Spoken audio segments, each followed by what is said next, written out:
Hi, I'm Janet. I'm an energy healer, and I'm going to talk a little bit about relationship cords today. And the reason that I chose this topic today is that I had a conversation about a young man this morning who needs this healing. The conversation started with he'd been in a bad accident, motorcycle accident about 3 years ago, and has had issues with that. He also has PTSD from the military. But the more I talked about this situation, the more intuitively I knew that we needed to approach it from the relational and the emotional first and take care of that, get that healing started before we actually worried about anything else. And so that brought me to relationship cords. Relationship cords are energetic cords that go between our chakras and the chakras of anybody that we have a relationship with. The more depth there is to the relationship, the more cords there are. Our very first cords are between us and our biological parents while we are in utero. That's how the whole thing starts.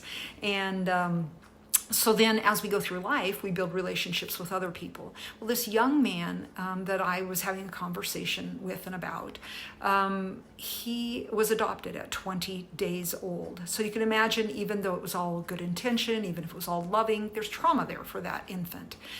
So he is carrying anxiety, stress, depression, especially because he has had a strained relationship with his adoptive parents, and then went to look for his biological mother, found her, but unfortunately she'd been deceased for a few years.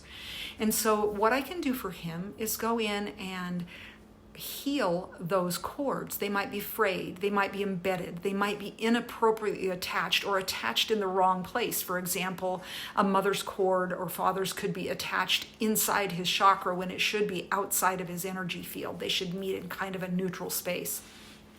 So I will disconnect. I will find where the issues are. I will disconnect them both from him and from either his living adoptive parents or his deceased biological mom, and it can be his father, and with their permission, of course, and energetically.